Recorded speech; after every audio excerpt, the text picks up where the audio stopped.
que usted sea bautizado. Muy bien, hermanos. ¿Sabe usted que en la Biblia hay preguntas muy importantes? Las preguntas más importantes de la Biblia. Algunas de estas preguntas las hace Dios. Otras preguntas las hacen sus discípulos. Pero ¿sabe? Hay una pregunta que hasta la hizo el diablo. Preguntas importantes. Y hoy quisiera ver dos de esas grandes preguntas, y que casualmente están en el mismo capítulo de la Biblia, hermanos, en el libro de Génesis. Las preguntas más importantes de la Biblia. Yo quisiera hoy ver estas dos preguntas y que las podamos responder. Estas preguntas, deben ser respondidas, hermano, a la luz de la Biblia para nuestro beneficio. En Génesis capítulo 3 tenemos dos grandes preguntas. Una la hizo el diablo, la otra la hizo Dios. Ambas preguntas merecen una respuesta bíblica a la manera de Dios. Muy bien. Estamos ahí en Génesis, ¿verdad, hermanos? Capítulo 3. Génesis 3. Cuando nosotros empezamos a leer ahí en el versículo 1, dice: pero la serpiente era astuta más que todos los animales del campo que Jehová Dios había hecho, la cual dijo a la mujer. Aquí viene esta primera pregunta que encontramos en la Biblia: ¿con que Dios os ha dicho, no comáis de todo árbol del huerto? Aquí hay algo específico. Dios os ha dicho que no comáis de todo árbol del huerto. Pero con esta expresión, con que Dios os ha dicho, podemos añadirle ahí cualquier pregunta. Con que Dios os ha dicho que hay que ser bautizado. Con que Dios os ha dicho que debemos estudiar, que hay que estudiar la Biblia. Con que Dios ha dicho que hay que congregarse, que no dejar de congregarse como algunos tienen por costumbre. Con que Dios ha dicho: lo que Dios unió no lo separe el hombre. Con que Dios ha dicho: velad y orad para que no entréis en tentación. Con que Dios ha dicho: cada uno dé como propuso en su corazón, no por tristeza ni por necesidad. Con que Dios ha dicho: amaos los unos a los otros. Con que Dios ha dicho: perdonaos vuestras ofensas unos a otros y soportaos unos a otros. Con que Dios ha dicho. El diablo lo sabía bien. El diablo sabía bien lo que Dios había dicho. El diablo no peca de ignorante, peca de rebelde. Así también hay mucho cristiano o mucha gente en el mundo que no pecan de ignorantes, sino de rebeldes. ¿Cuál es la diferencia entre pecar de ignorante y pecar de rebelde? Cuando pecamos de ignorantes es porque hicimos lo que no era correcto, porque lo ignorábamos, no sabíamos. Cuando dejamos de hacer algo que Dios quiere que hagamos, pero no lo hicimos porque no sabíamos, eso es pecar de ignorante. Pero pecar en rebeldía es cuando ya sabemos lo que Dios quiere, pero nosotros decidimos no hacerlo. O nosotros sabemos lo que Dios no quiere que hagamos, pero de todas maneras siempre lo vamos a hacer. En la Biblia, por ejemplo, encontramos allá en el libro de Éxodo, también Deuteronomio, por ahí, varias rebeliones del pueblo de Israel. Entre una de ellas, la rebelión de Coré y su séquito, toda aquella cantidad de personas que se rebelaron, y 250 personas que usurparon el puesto de los sacerdotes. Y no es porque no lo sabían, sino porque se rebelaron. Dios había sacado a Israel de Egipto y lo llevaba a la tierra prometida, pero ellos dijeron a medio camino: no, vamos a regresar a Egipto. Vamos a regresar a Egipto. Porque Moisés se ha constituido líder sobre nosotros, jefe sobre nosotros, y nos ha traído en este desierto a morirnos de hambre y de sed, y nosotros volveremos a Egipto. Y entonces ellos se propusieron contra la voluntad de Dios, contra lo que había sido establecido a través de Moisés, y se rebelaron. Pero claro, la rebelión no duró, porque Dios trajo un castigo muy significativo para ellos, y la tierra se los tragó. Se abrió la tierra y los tragó. Rebeldía es cuando sabemos lo que no debemos hacer y lo hacemos, o sabemos lo que debemos hacer, pero igualmente decidimos que no lo vamos a hacer porque no nos importa. Muy bien. Aquí Satanás le dice a Eva: con que Dios ha dicho, no comas de todo árbol del huerto. Bueno, Dios no había dicho eso directamente, que no comieran de todo árbol. ¿Verdad que Dios no dijo que no comieran de todo árbol? ¿Qué dijo Dios? Que de todos podían comer, ¿verdad? Menos de uno. Menos de uno. Pero sabe, hermano, mire qué curioso. Y así es el ser humano, y hoy con el pecado peor.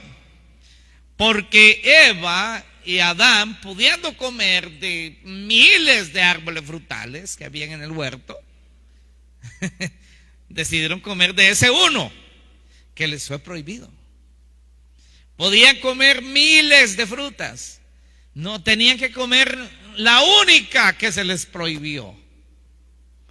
Tan terrible es la tendencia del ser humano al pecado, que si la única prohibición de Dios sería un pecado prohibido, por ese pecado nosotros caeríamos.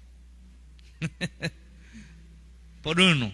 Y alguien podría decir: no, pero es que si los mandamientos de Dios fuera solamente una prohibición, solamente no hacer un pecado, seguramente yo sería el hombre más fiel del mundo, la mujer más fiel del mundo, porque solo sería un pecado nada más. ¿Y quién no puede con un pecado? Alguien diría eso. Pero la tendencia del ser humano a pecar es tan grande que un pecado es suficiente. Uno. Con que Dios os ha dicho. ¿Sabía usted que Satanás es el primer falso profeta que hay en la existencia? Es el primero que cuestionó la palabra de Dios. Es el primero que tergiversó la palabra de Dios, la torció, la falseó. Es el primer falso profeta que habló a Eva y le citó la palabra de Dios de manera errónea, y les habló de Dios, pero con el propósito de sacarlos de la voluntad de Él. Por eso Jesús dijo: no todo el que me dice Señor, Señor entrará en el reino de los cielos, y no todo el que me dice Señor, Señor ese me sigue. Y no todo el que predica en nombre de Cristo es de Cristo. Porque hay muchas personas que predican un evangelio distorsionador. Pablo le llamaba evangelio anatema, un evangelio de maldición, otro evangelio diferente o un evangelio manipulado, trastocado.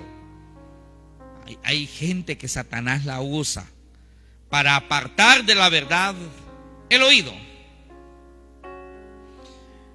Pero ¿qué es lo que la palabra de Dios nos dice acerca de lo que Dios ha dicho? Satanás pregunta: ¿con qué Dios ha dicho? Bueno, lo que Dios ha dicho es lo más importante. Mire lo que dice Hebreos 4:11 y verso 12. Hebreos 4:11 y 12. Acerca de la palabra de Dios. Lo más importante que hay en esta iglesia es la palabra de Dios. Porque cuando la palabra de Dios es leída, Dios habla. Cuando la palabra de Dios es predicada, Dios habla. Dice Hebreos 4:11 y 12. Dice: procuremos, pues, y la palabra procuremos tiene que ver con un esfuerzo que hay que hacer. Los cristianos debemos esforzarnos. Procuremos, pues, entrar en aquel reposo, para que ninguno caiga en semejante ejemplo de desobediencia.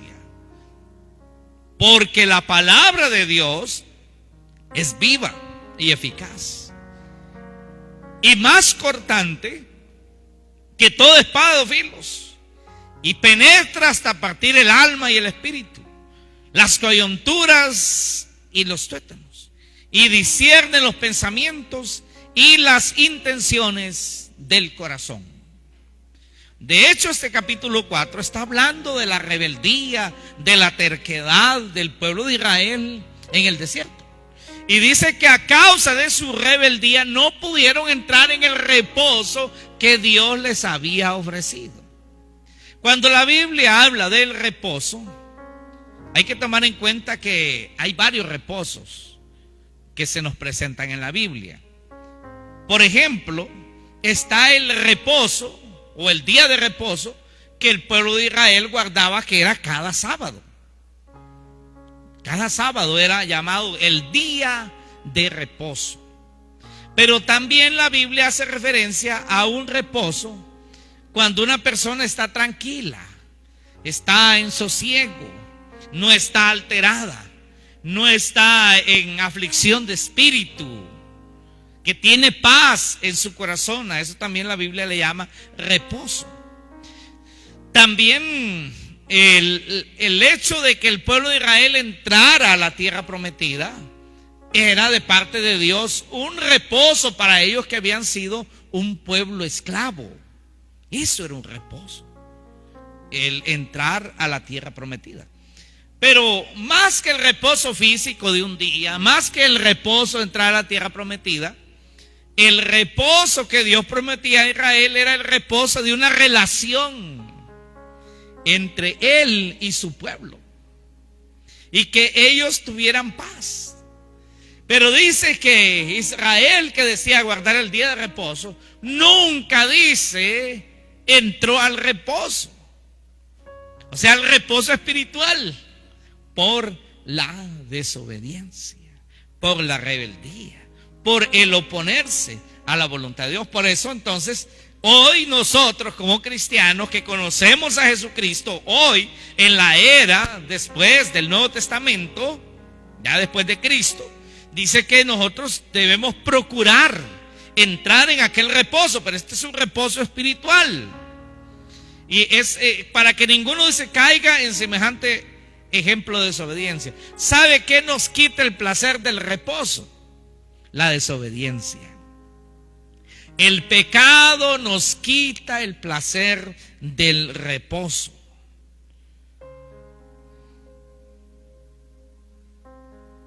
Y luego dice que la palabra de Dios es viva y es eficaz.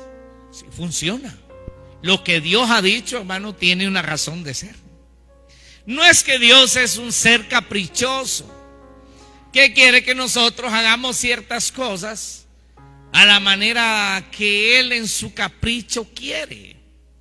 No es que Dios era caprichoso al decirle a Adán y a Eva: pueden comer de todo árbol, menos no vayan a comer de ese, del único que hay en el centro del huerto. No era porque Dios era un ser caprichoso y quería quitar de ellos el placer de disfrutar de ese árbol. Lo que pasa es que Dios sabía que en ese árbol no era beneficioso para ellos. Muchas veces los hijos, yo tengo mis 3 hijos allá, el mayor, Jofi, mi hijo Abdiel, el segundo hijo, y el tercer hijo que se fue a la clase con mi esposa. Pero los que somos padres aquí lo saben bien. A veces los hijos piensan que los padres les decimos que no a algo por capricho. Así piensan los hijos. No todos y no siempre, pero en muchas ocasiones los hijos piensan que el padre lo hace por molestar, por quitarles la tranquilidad, por coartar su libertad. Así piensan muchas veces los hijos. Pero nosotros los padres, los que somos buenos padres, los que hemos estado ahí con esos hijos desde el embarazo, desde que ese niño fue engendrado en la gestación, los padres, la madre, ahí hemos estado pendientes de que ese niño esté bien, de que ese niño, como se dice comúnmente, no se cayera, no hubiese sido un aborto, y allí que ciertas vitaminas y esto y lo otro, para que ese niño se forme bien, y luego que cuando nace el niño que se ensucia ahí los pañales, hace sus necesidades fisiológicas, y no importa cuánto huela aquel pañal, el padre, la madre, lo cambia, le quita el pañal. Y algunas veces se unta los dedos, ¿verdad? Y la ropa, y a veces los andan chineando y se sale el pupú allí y todo, y queda todo untado, pero qué bien huele ese pupú, tratado con amor. Y comprando ahí algunas cremas para que no se le ponga rojita las nalguitas, ¿verdad? La piel no se le irrite, porque cómo lloran los niños, hermano, cuando se les irrita la piel y es que les arde y es como que les quema y ellos lloran.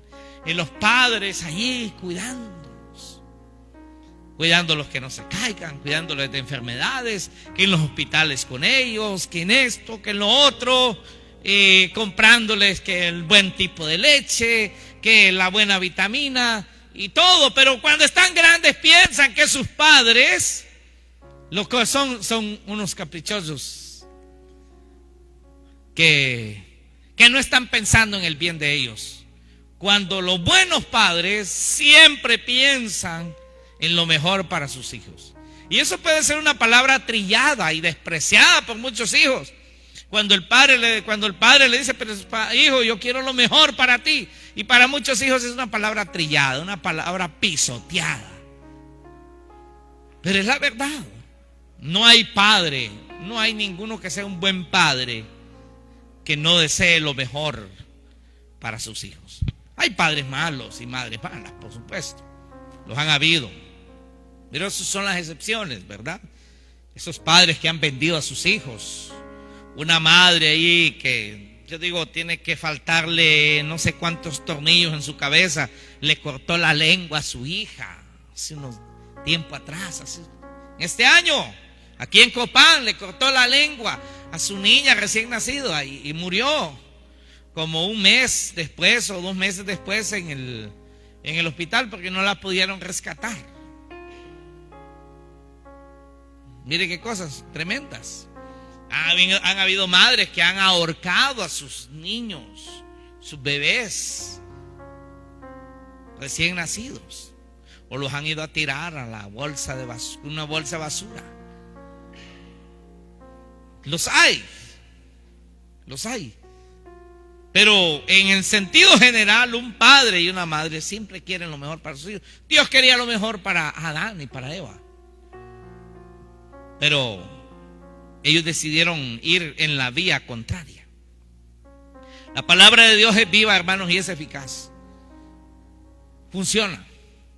Nos conviene. Nos beneficia la palabra de Dios. Debemos nosotros obedecerla. Debemos tomarla en cuenta, porque la palabra de Dios busca nuestro beneficio.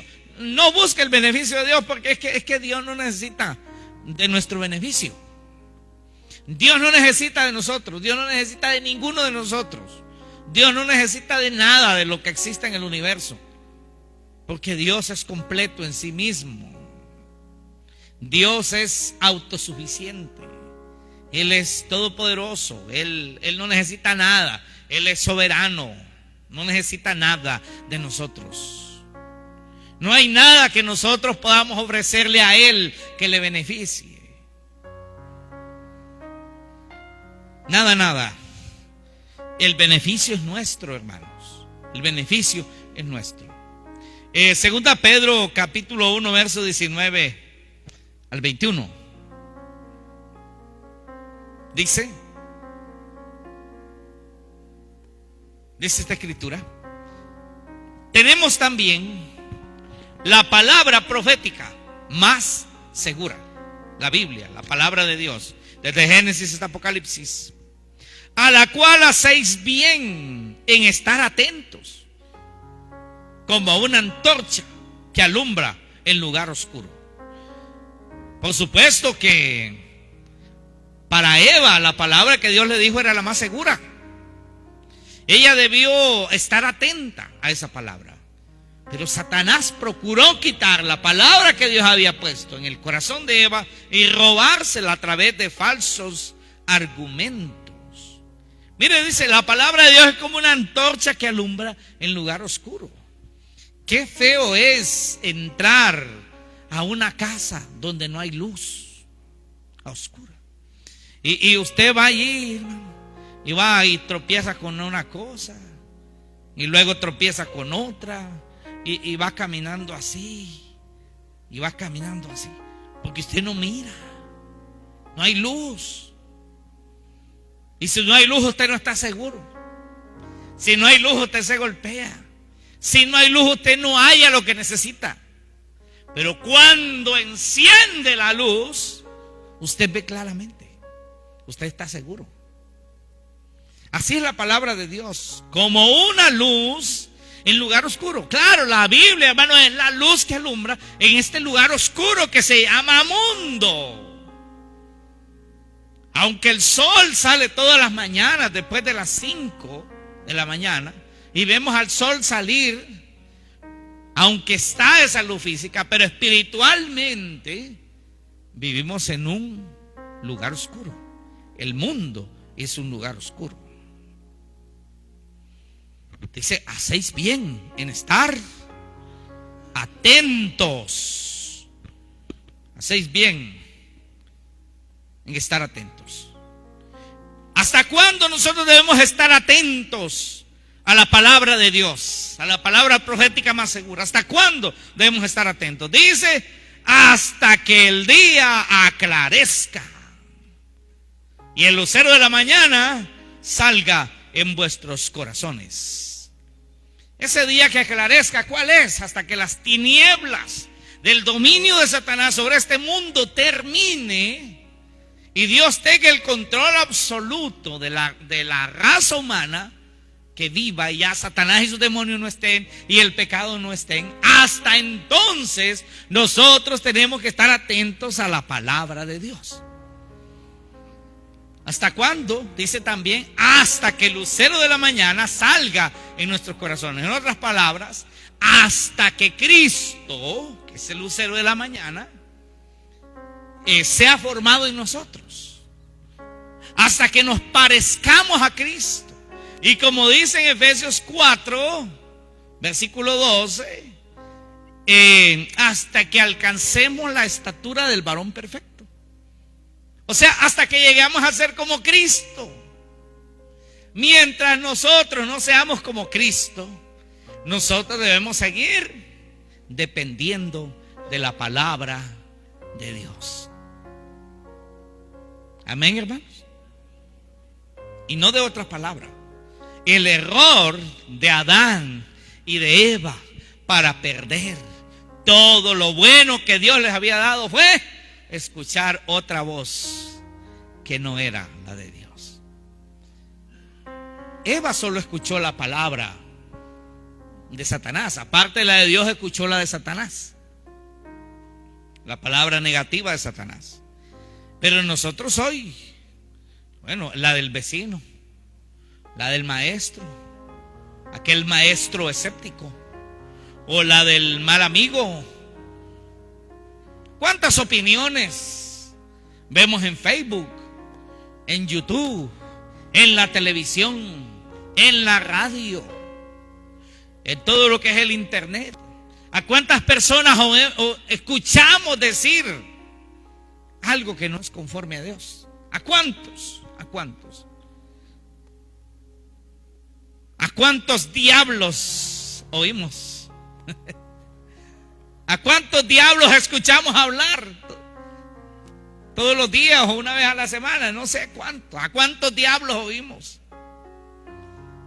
Pero ¿qué vamos a hacer al oír esa voz satánica, contraria a la voluntad de Dios? ¿Qué vamos a hacer con ella? ¿La vamos a aceptar o la vamos a rechazar?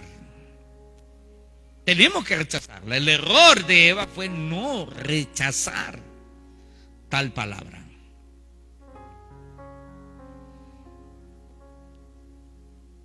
Y cada quien va a defender sus argumentos. Los que andan allá por el otro lado, como dicen, van a defender sus argumentos y van a decir: no, pues hasta David y Jonatán dice la Biblia que se amaban. Y la Biblia dice que hay que amarnos unos con otros, torciendo la escritura ya para darle por otro lado.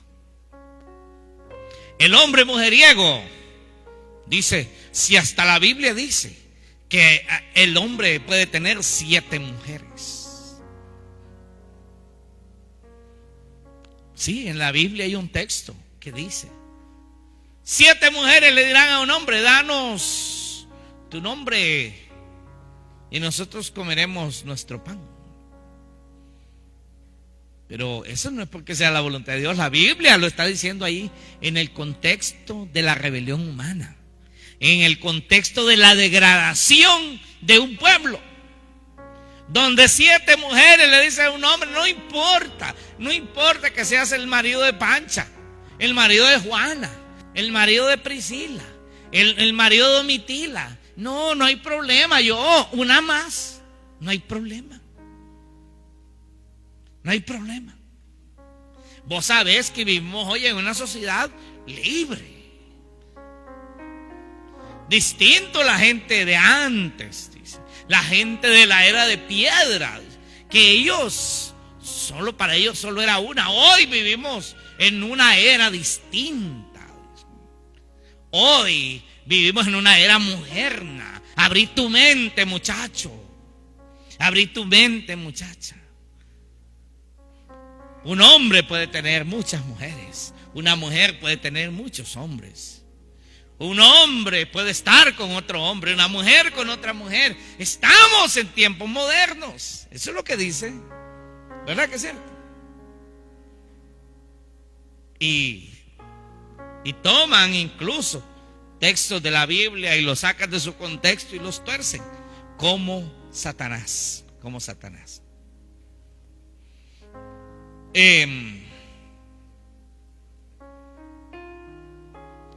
Dice el verso 20: entendiendo primero esto, que ninguna profecía de la Escritura es de interpretación privada. Ya le vamos a explicar a qué se refiere con eso. Verso 21: porque nunca la profecía fue traída por voluntad humana, sino que los santos hombres de Dios hablaron siendo inspirados por el Espíritu Santo. ¿A cuántas personas usted ha oído decir esto? Si la Biblia fue escrita por hombres. ¿A cuántos ha oído? Levante la mano los que han oído eso. Mire que mucha gente, muchos han oído eso. Si la Biblia fue escrita por hombres. Pero ¿qué dice el Espíritu Santo a través del apóstol Pedro?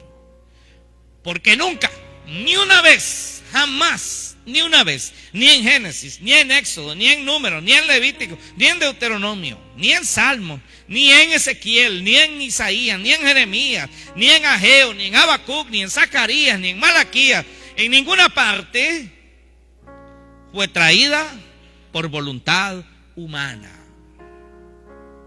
Daniel en sus 12 capítulos no escribió lo que narró en todo ese libro porque él quiso hacerlo. Dice aquí, no fue por voluntad humana, sino que los santos hombres. ¿Quiénes son esos santos hombres? Pues Moisés, Jeremías, Malaquías, Nehemías, Esdras, Samuel, todos estos hombres.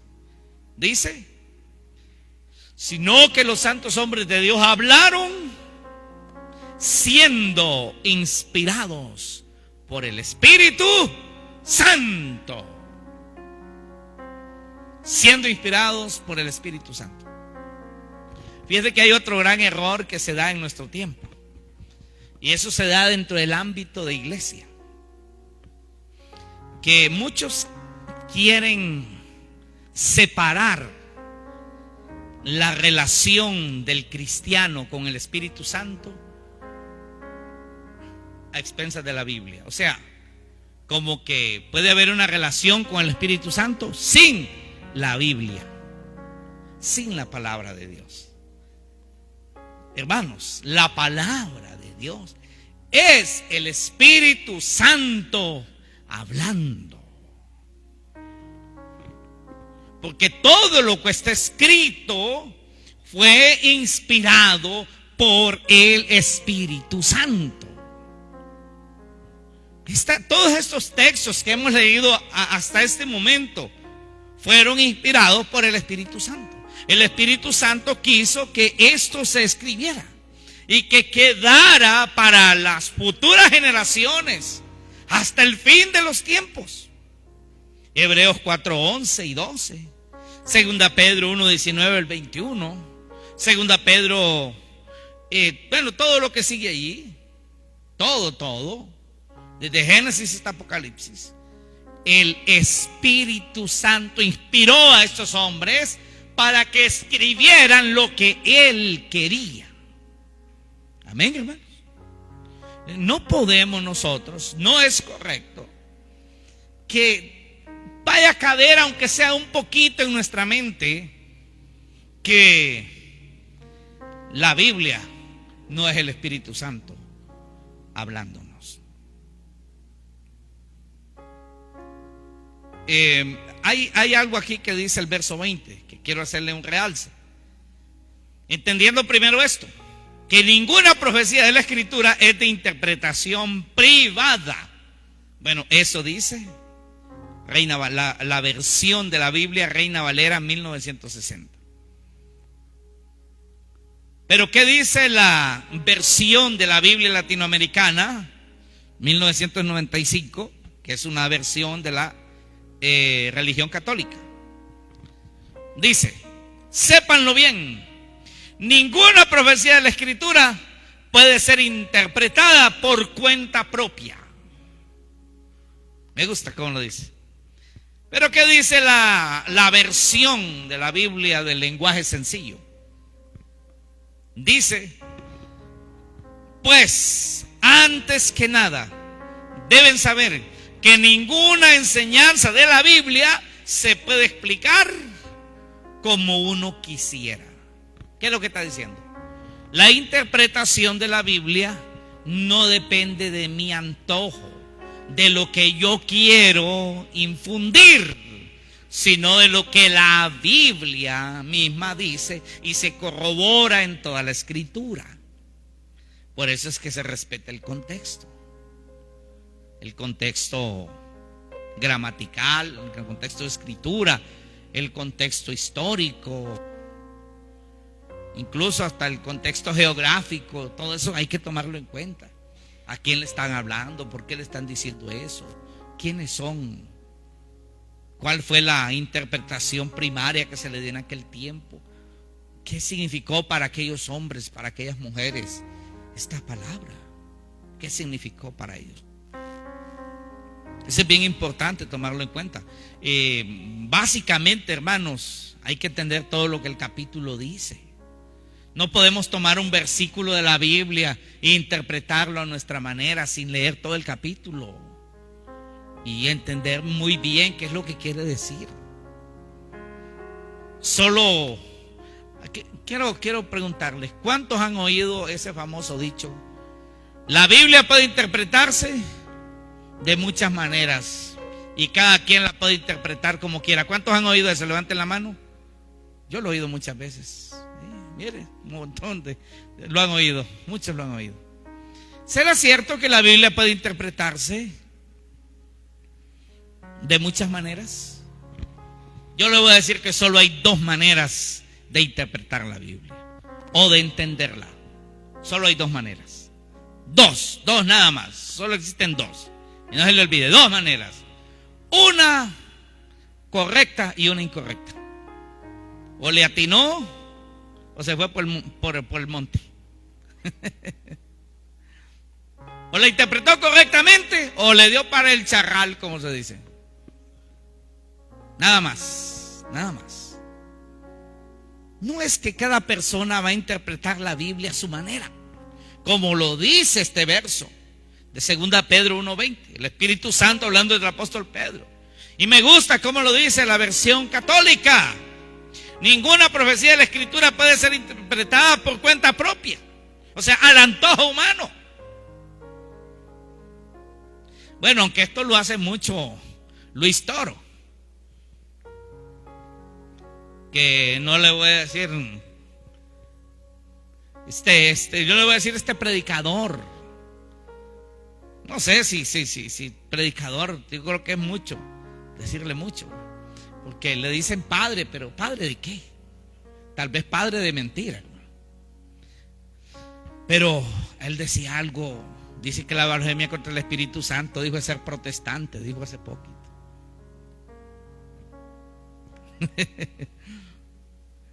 Porque a él se le ocurre. Porque a él se le ocurre. O sea, cualquier cosa que a él se le ocurra, él lo interpreta de esa manera. Hace unos días se le ocurrió, dijo que Dios había cometido adulterio con María.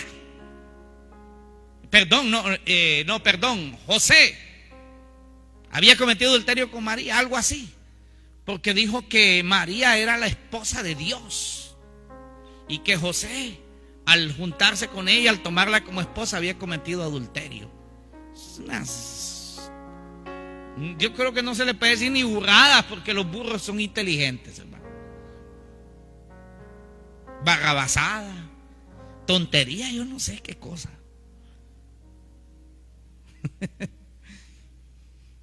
Y lo que a él se le ocurre.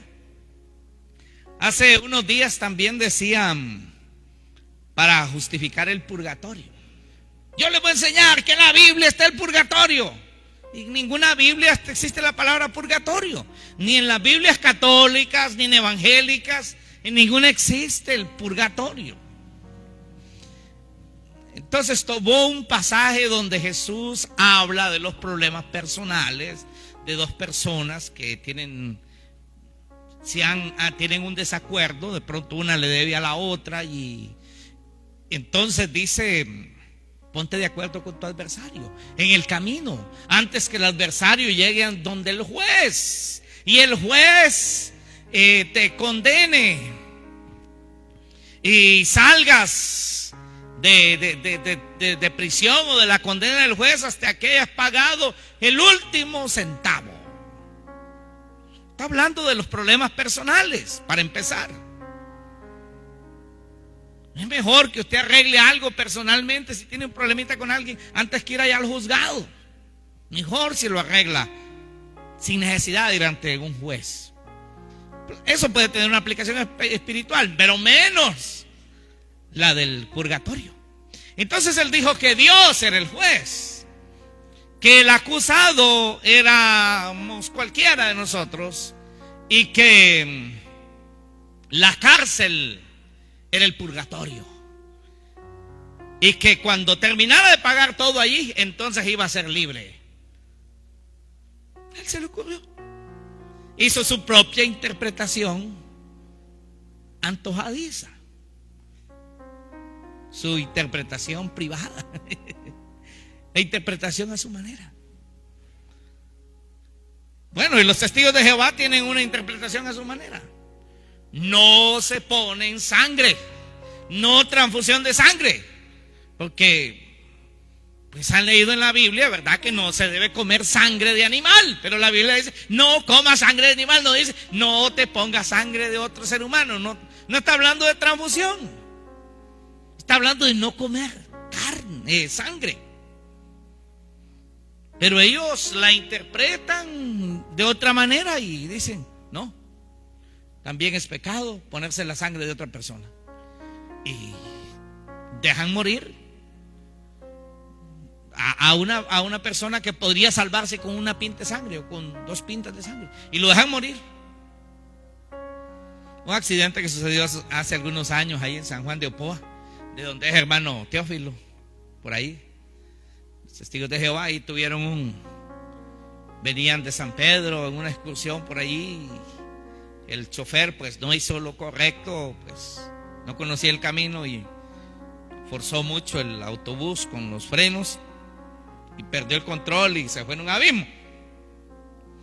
Y fíjese que algunas personas murieron porque ellos se opusieron a que no le pusieran sangre. Otros a escondidas, otros que no podían, no había manera de que se opusieran, a escondidas les pusieron sangre para salvarlos. Pero así son ellos, interpretación a su manera. Y así podemos contar muchas cosas, decir muchas cosas de los errores de la interpretación privada. Satanás estaba haciendo ahí una interpretación privada a su manera, con que Dios ha dicho, no coman de todo árbol. Él llevaba allí su mala intención. Llevaba su mala intención. Definitivamente, hermanos, hagamos lo que Dios ha dicho.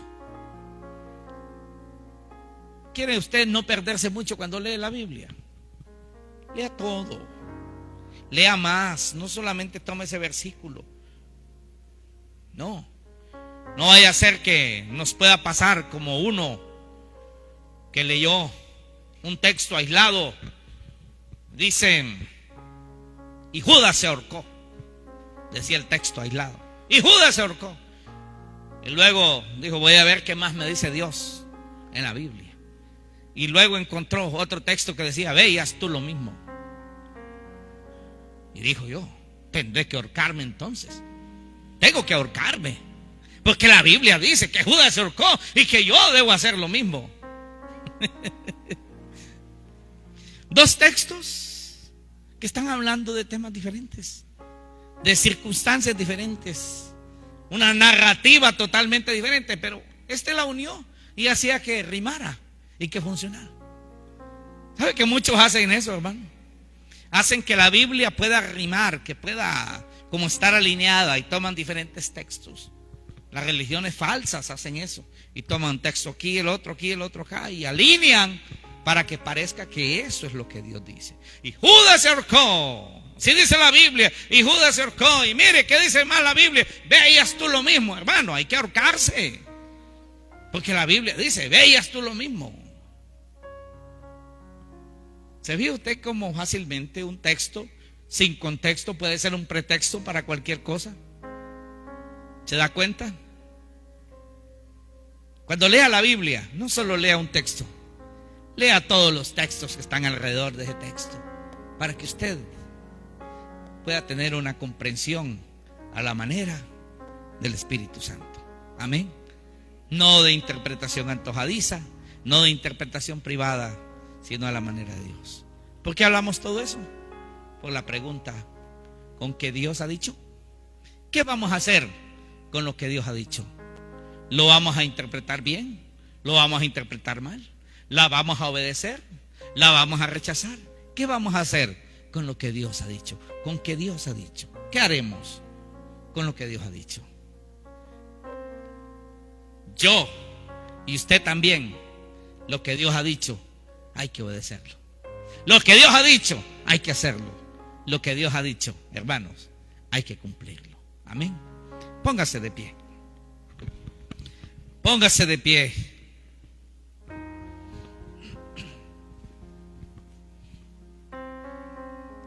Dígale al Señor: no quiero ser engañado como Eva.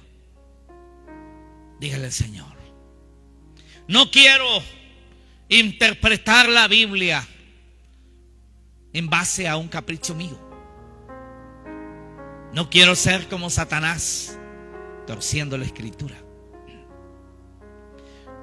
Líbrame de oír la voz de los que no te quieren obedecer. Líbrame de ser como Eva, que escuchó la voz de quien no era un obediente, de quien era un rebelde. Líbrame de oír la voz de los rebeldes. Líbrame de oír la voz de los que se oponen a lo que es correcto. Señor, tu palabra es viva y es eficaz para lo que yo necesito.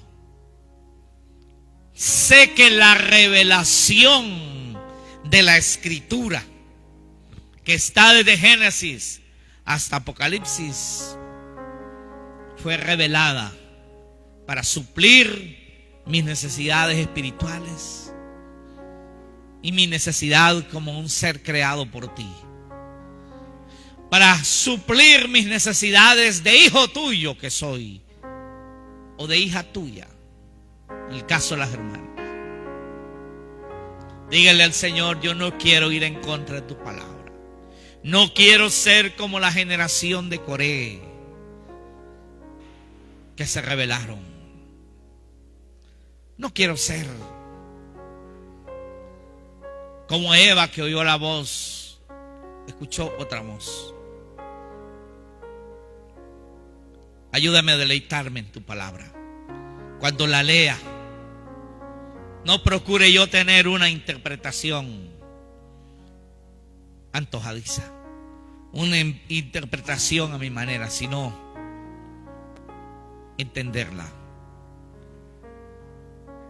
conforme a lo que realmente está diciendo en todo. Señor, el Espíritu Santo nos guía a toda verdad. Tú lo dijiste, Señor Jesús, tú lo dijiste: os daré el Espíritu Santo, el Espíritu, el cual los guiará a toda verdad. Guíanos a toda verdad. Ayúdanos a rechazar las mentiras de la falsa religión, las mentiras de la ciencia, de la falsa ciencia. Líbranos de las mentiras del mundo vano, del mundo perverso. Líbranos de las mentiras de esta sociedad adúltera y perversa, esta generación adúltera y perversa.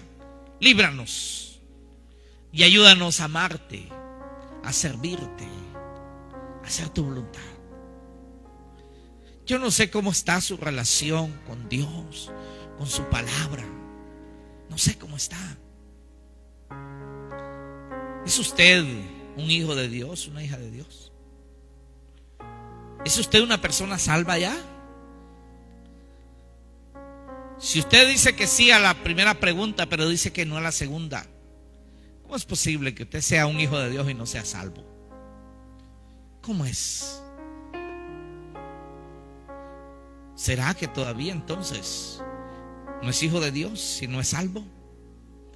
¿Ya fueron perdonados sus pecados? Usted nació con pecado y hemos vivido en el pecado, pero ya le fueron perdonados. La sangre de Cristo ya le limpió de todo pecado. Si la sangre de Cristo ya le limpió de todos los pecados, entonces usted es una persona salva. Entonces usted es un hijo de Dios. Pero ¿está seguro de que usted es una persona salva? Hable con Dios. Si no está seguro, si no está segura, es porque quizá ha confiado en usted mismo.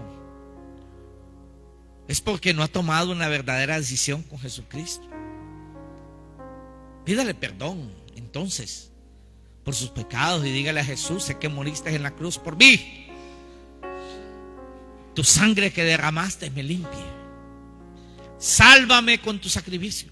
No creo en mis acciones. No creo en lo que yo puedo hacer para salvarme. No creo en mis buenas obras para salvarme. Creo en la obra que hiciste tú en la cruz para yo ser salvo. Señor, quiero vivir para ti. Quiero hacer buenas obras. Quiero ser una persona justa. Quiero ser una persona correcta. Quiero ser un buen padre, digan los hombres. Quiero ser un buen esposo. Quiero ser una buena madre. Quiero ser una buena esposa, digan las mujeres. Dígalo. Quiero hacer tu voluntad. Quiero hacer tu voluntad. Dígale: Señor, dame al Espíritu Santo. Tú has dicho en tu palabra que si alguien pide al Espíritu Santo, tú se lo darás.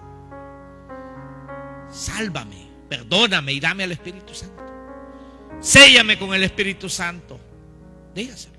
Úngeme, úngeme con el Espíritu Santo. Bautízame con el Espíritu Santo. Tú sabes hacer eso. Hazlo en mí, hazlo en mí.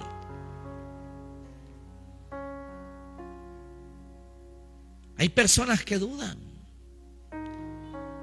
Y si dudan, es porque algo deben afirmar. Si usted está seguro, tiene que estar seguro por la palabra, hermano.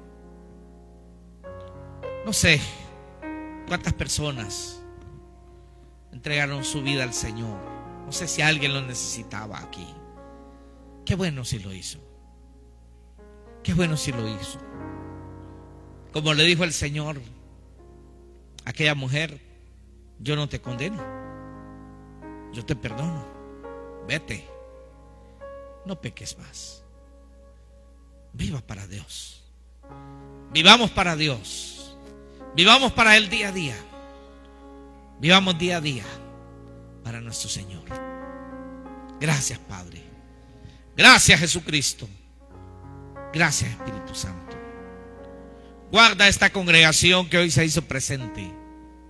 Líbranos de gente mala, de gente perversa, de gente violenta. Líbranos de hombres y mujeres que roban, que matan, que dañan. Líbranos de toda persona que comete delito. Líbranos de tener accidentes. Líbranos de tanta enfermedad que hay. Líbranos. Líbranos de escuchar a personas contrarias a ti. Antes las podamos convencer de la verdad. Líbranos de las mentiras, de toda falsa religión. En el nombre de Jesucristo. Líbranos de caer en tentación. Líbranos de hacer aquello que no es agradable.